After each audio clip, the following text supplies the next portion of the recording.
Oke guys, sebelum videonya lanjut, gue cuma pengen menginformasikan bahwa untuk para subscriber gue ya, meskipun sedikit, untuk para penonton setia gue, tolonglah untuk subscribe di channel gue satunya, karena di channel ini gue sudah kena pelanggaran 2 kali dan takutnya sekali lagi itu gua channelnya sudah terhapus. Jadi kalian bisa subscribe atau tunggu di channel satunya gitu ya. Oke, gue pengen menginformasi itu aja. Mungkin gue juga bakalan upload di channel itu gitu kalau misalkan channel ini benar-benar nanti kena pelanggaran lagi gitu. Oke, terima kasih dan lanjutkan. Sebelumnya bagi kalian nih yang mau join grup di Telegram, bisa ya langsung klik linknya, nanti gua taruh di deskripsi juga. Di sini di komunitas ini, di grup Telegram ini, kita bakalan bahas-bahas seputar Lucky-Sem, Reality Quest ataupun Boruto ataupun manhwa dan manga lain-lainnya gitu ya. Bisa kita bahas dan nanti kita bakalan jadikan video ya. Jadi kita bakalan bahas lah di grup ini serame-ramenya biar setiap update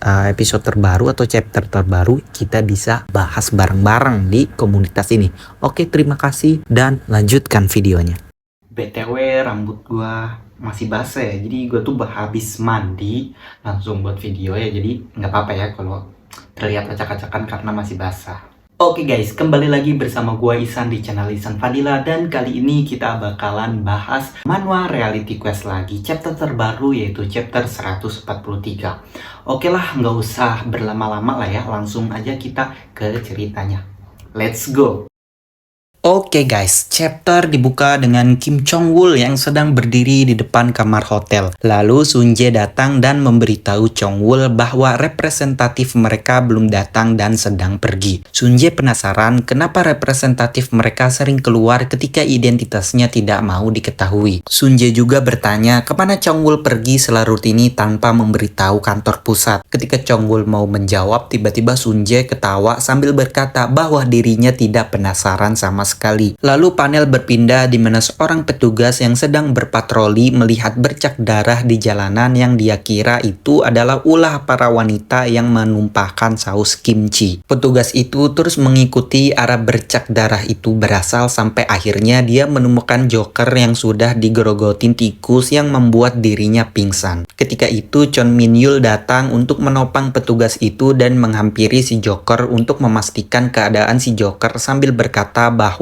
kapan Doan yang lemah lembut ini berubah menjadi seperti ini. Dia ingin menanyakannya langsung. Haruskah dia pergi ke rumah temannya untuk mencari tahu? Lalu panel berpindah di mana Doan yang sedang minum mendapatkan notif dari sistem yang berisi apa kau ingin menerima hadiah dari quest sebelumnya. Doan menerimanya dan dia mendapatkan kunci berwarna putih yang belum tahu buat apa kunci itu. Ternyata Doan juga mendapatkan hadiah kedua, yaitu memori ayahnya yang memperlihatkan ayahnya yang sedang menemani anak perempuan yang diserang Joker di rumah sakit sambil menonton berita di TV yang berisi reputasi pernaungan cahaya matahari menjadi buruk di mata publik sejak kejadian Joker yang melukai anak perempuan di pernaungan cahaya matahari. Ketika itu tiba-tiba anak perempuan itu mematikan TV sambil berkata bahwa dirinya tidak terluka parah dan mereka berlebihan. Lalu anak perempuan itu bertanya pada bapaknya Doan tentang kabar si Joker. Bapaknya Doan menjawab bahwa malam itu ketika si Joker pergi meninggalkan pernaungan cahaya matahari, dia tidak bisa menghubunginya. Kemudian ketika bapaknya Doan merasa tidak yakin untuk tetap melanjutkan pernaungan cahaya matahari, tiba-tiba anak perempuan itu berkata pada bapaknya Doan bahwa dia tidak apa-apa dan dia tidak benci atau dendam pada si Joker. Dia tidak tahu kisah si Joker, tapi jika Joker menemukan tempat yang hangat, penuh kasih sayang dan perhatian, bukankah itu bisa membuatnya berubah? Jadi ayo kembali secepatnya ke pernaungan cahaya matahari. Bapaknya Doan yang mendengar itu menjadi yakin untuk tetap melanjutkan pernaungan cahaya matahari sehingga bapaknya Doan bisa menjadi matahari yang menghangatkan bagi para anak-anak. Memori ayahnya pun berakhir dan Doan kagum pada ayahnya karena ayahnya adalah sosok yang konsisten dan pekerja keras. Lalu Doan teringat perkataan seseorang, gua lupa namanya siapa, ketika bertarung dengan si Doan, yaitu dengan berkata bahwa Dewan Bullying Distrik Guanak ini terlahir dari dari pernaungan cahaya matahari yang membuat Doan bertanya-tanya apa yang sebenarnya terjadi di tempat itu. Lalu panel berpindah di mana seseorang yang keluar dari lift menuju rumah Doan dan menekan tombol belnya yang membuat Doan menghampiri pintu rumahnya dan bertanya siapa yang di sana. Dan chapter pun ditutup dengan seseorang di balik pintu itu menjawab bahwa ini aku, bukalah pintunya.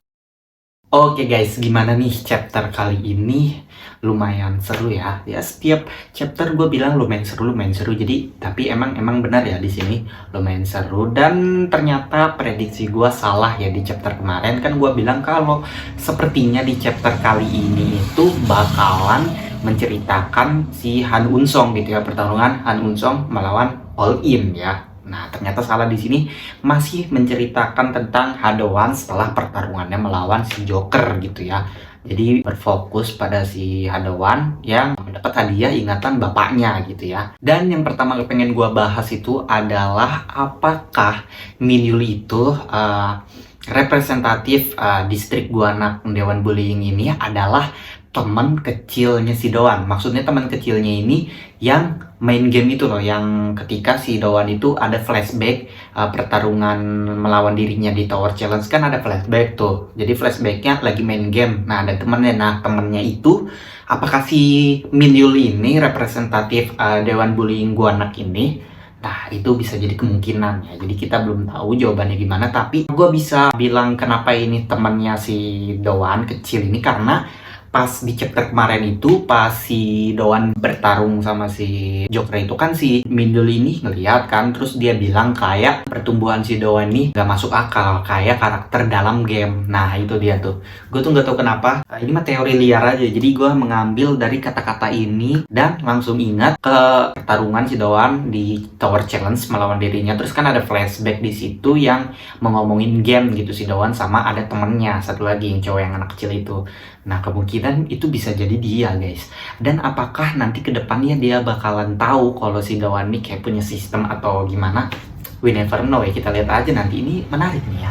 Dan yang pengen gue bahas selanjutnya yang kedua yaitu adalah apakah kematian ayahnya Doan ini ada sangkut pautnya sama si Min Yul. Ini bisa jadi diingat karena kan dia juga representatif dari Dewan Bullying Distrik Guanak. Itu kan bisa jadi karena si Doan ini kan dia bertarung sama siapa gue lupa namanya. Pokoknya ada pertarungan terus bilang ini si musuhnya kalau Dewan Bullying ini tercipta terlahir karena ada sangkut pautnya sama pernaungan cahaya matahari yang dibuat sama bapaknya sendiri gitu. Bisa jadi ini si Min Yul ya, emang Min Yul, tapi ya kita lihat aja gimana chapter kedepannya. Ini makin menarik nih ya. Mungkin Min Yul ini ada berselisih sama bapaknya Doan gimana, terus bapaknya Doan kayak mau menghentikan kelakuan atau menghentikan aksi dari si Min Yul ini dengan cara baik-baik. Pokoknya di sini bapaknya Doan tuh kayak yang hero gitu ya, pahlawan, protagonis, tapi si Min Yulnya ini kayak kehadiran bapaknya Doan ini menjadi penghalang atau beban atau gimana. Jadi dia membuat suatu kecelakaan gitu ya yang membuat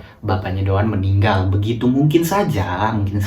Dan yang selanjutnya, apakah si Joker ini sudah mati? Menurut gua enggak ya. Dimana kan kita lihat juga mau di manual lain-lainnya atau apa gitu ya. Biasanya ya kalau untuk sistem kayak gini, pertarungan street fight sekolahan, anak sekolahan, remaja muda kayak gini, biasanya itu ya meskipun sampai yang kayak babak belur atau gimana, tapi nggak sampai mati ya. Kalau cuma begitu kayaknya enggak sih, cuma kayak ya luka-luka parah gitu. Dan juga si Doan ini di sebelum-sebelumnya kan nggak pernah ngebunuh gitu ya. Jadi manual di sini jadi terlihatnya nggak yang terlalu yang dewasa pembunuhan baba enggak. Jadi kayaknya terluka parah doang sih kalau menurut gua ya. Tapi kita lihat aja ke depannya. Dan yang selanjutnya pengen gua bahas itu adalah siapa nih yang ada di balik pintunya nih. Kan di akhir chapter kan dilihat kalau ada orang yang mengetuk pintu ya, satu orang misterius gitu. Apakah ini temennya si Doan atau si Min Yul ini yang menghampiri si Doan? Kalau gue sih ngerasanya kayaknya bukan ya, soalnya dari keluar lift aja itu kan darah-darah bercerakan gitu ya di lift itu, di lantainya itu. Sedangkan Min Yul kan nggak ada luka atau parah. Nah itu kan bisa jadi aja karena si Min Yul habis menghampiri si Joker gitu. Jadi kayak jejaknya masih ada atau dia sambil bawa-bawa si Joker. Tapi pertanyaannya, ngapain dia bawa-bawa membawa si Joker ke atas. Maksudnya ke rumahnya si Doan, tujuannya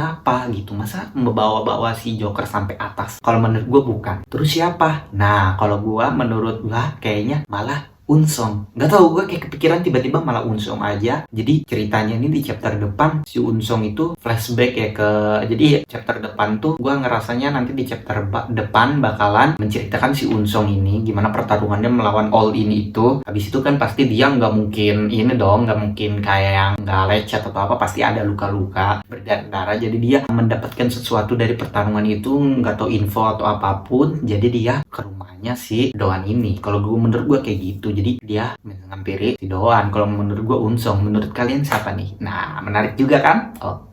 Oke lah guys, mungkin untuk pembahasan ya atau teori-teori gak jelas liar ini yang pengen gue bahas sampai segini aja ya. Dan ternyata kalau setiap gue upload reality quest ini ternyata nggak terlalu banyak yang suka ya, apa gimana ya? Jadi setiap gue upload reality quest ini nggak terlalu banyak yang nonton gitu. Apa karena belum pada tahu aja channel gue? Jadi jangan lupa untuk di like, komen, dan share ke teman-teman kalian biar teman-teman kalian juga tahu channel ini dan video ini. Mari kita bahas-bahas manga. Jadi kita bahas Lukisom, reality quest, apapun itu ya. Oke. Dan kurang lebihnya gue mohon maaf ya jika ada kesalahan, itu datang dari gue sendiri. Kalau itu kebenaran, itu datangnya dari yang Maha Kuasa gitu ya. Oke. Dan sampai jumpa lagi di video selanjutnya. Bye bye.